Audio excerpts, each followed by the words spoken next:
kemudian selain itu, nah, kita melakukan kegiatan rehabilitasi dengan sistem integrasi bersama kegiatannya dengan Universitas Gadjah Mada. Kemudian hasilnya tanaman-tanaman muda yang punya itu namanya pohon fosfor. Dia memang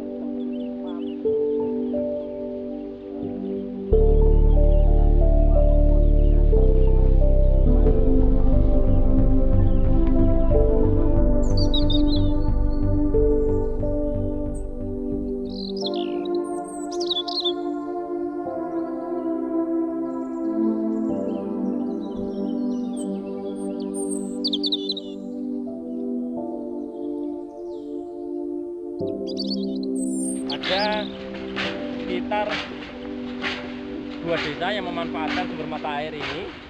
Ada desa Umbul Harjo yang termasuk yang di wilayah Racon. Taman nasional kan ditetapkan tahun 2000, ditunjuk tahun 2004, kemudian ditetapkan tahun 2014 ya. Sehingga sekarang masih proses pendekatan ke masyarakat agar mereka memenuhi ketentuan peraturan yang ada di Kementerian LHK sekarang. Nah, untuk yang ini bangunan ini termasuk bangunan sebenarnya punya PU.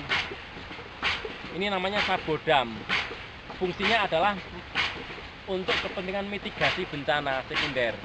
Jadi untuk memperlambat arus material vulkanik kalau terjadi limpasan material vulkanik dari puncak Merapi.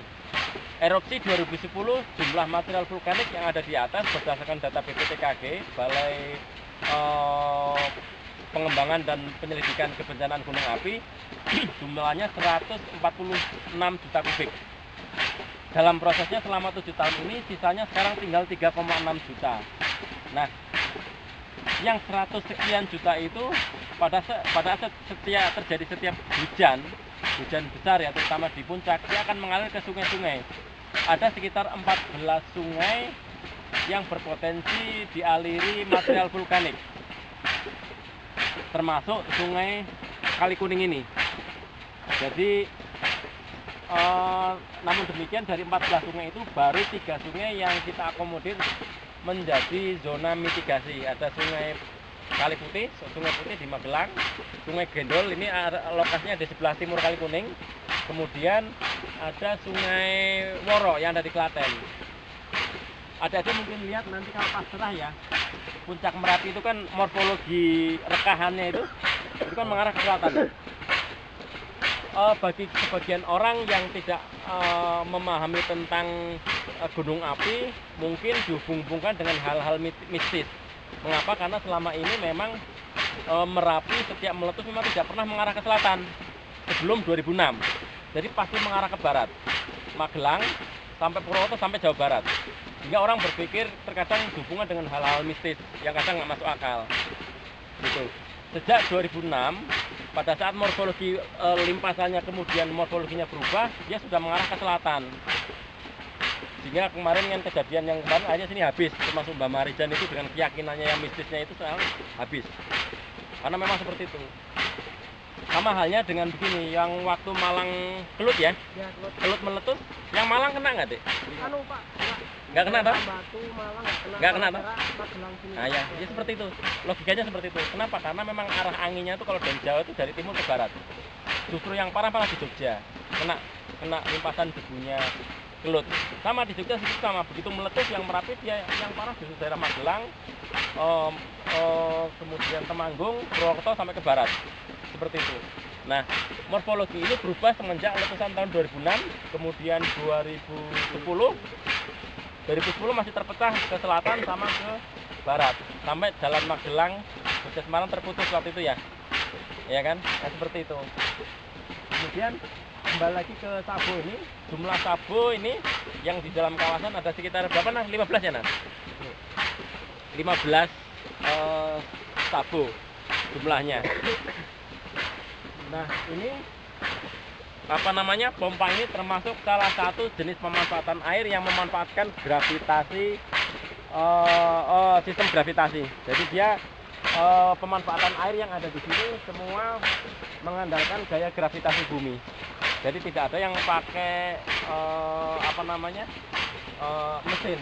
Jadi karena dia posisinya ada di ketinggian, jadi ini salah satu pemanfaatnya yang ada kelompok pedopannya ada di atas. Jadi meskipun dia posisinya di atas, dengan sistem ini dia airnya akan terangkat. Ada juga bisa searching di Google untuk metode yang ini gaya gravitasi, dia nanti untuk laporan ya bisa dicari. Ada ini. Kalau yang lain nanti ada tempat penampungan. Jadi untuk yang umbul wadon memang 100% dimanfaatkan untuk kepentingan komersial. Untuk kepentingan masyarakat, baik oleh non komersial maupun komersial. Jangan yang umbul lanang dia mengalir menjadi aliran sungai yang dimanfaatkan untuk sebagian untuk irigasi, sebagian untuk aliran sungai yang mengalir ke Sleman dan Jogja.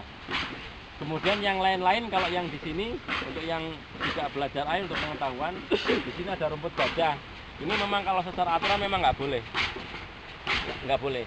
Hanya karena memang kawasan Taman Nasional, salah satu alasan penunjukan Taman Nasional Merapi selain alasan konservasi, ada karena keanekaragaman hayatinya, ada juga karena kepentingan mitigasi. Berdasarkan catatan sejarah, jumlah korban setiap letusan Gunung Merapi dari tahun ke tahun itu korban itu ada di ketinggian masyarakat yang tinggal di ketinggian 700 sampai 1000 meter di atas permukaan laut. Sehingga setelah ditunjuk sebagai taman nasional, masyarakat mau tidak boleh tinggal pada ketinggian tersebut. Itu salah satu alasan selain alasan konservasi. Kemudian kembali ke keberadaan rumput ini, memang dia karena ini dulunya bukan kawasan konservasi, memang sebagian dimanfaatkan oleh masyarakat tadi itu, diambil rumputnya untuk kepentingan tanam pakan ternak ya, pakan ternak, dan itu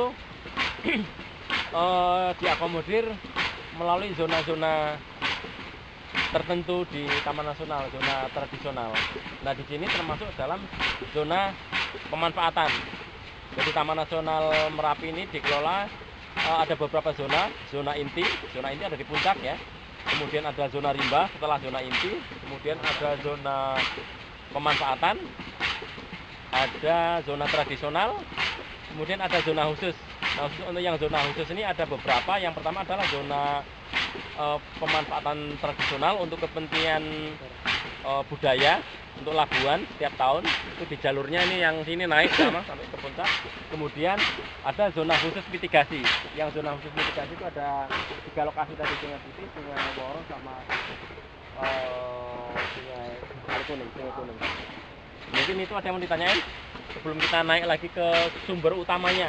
Nanti adik-adik mungkin bisa lihat. Satu lagi, keberadaan sumber air yang ada di Merapi tidak tergantung sepenuhnya terhadap ada atau tidak adanya tegakan. Adik-adik mungkin kalau dari kehutanan selama ini mindset kita kan berpikir bahwa dengan adanya tegakan tanaman hutan itu akan berpengaruh terhadap ketersediaan air kan gitu ya. Itu betul. Tapi kalau untuk di Merapi tidak 100% betul. Karena sebagian ada beberapa yang memang dia bukan air permukaan tapi air dalam. Yang munculnya air ini karena ada uap dari magma yang kemudian mengalir menjadi sumber mata air ini. Jadi meskipun kayak kemarin erupsi 2010 gitu ya, habis, tetapi sumber mata air tetap mengalir. Seperti itu. Khusus untuk yang umbul lanang, jadi tahun 2006 sumber mata air itu sempat terhenti. Kemungkinan besar karena memang jalurnya tertutup oleh material vulkanik. Kemudian setelah 2000 ini sempat kering 4 tahun. Setelah erupsi 2010 kemudian tiba-tiba dia keluar lagi. Nah, jadi nanti mungkin bisa lihat sumber mata air yang umbul lanang. Mungkin itu. Ada yang mau tanyain? Cukup kita naik lagi.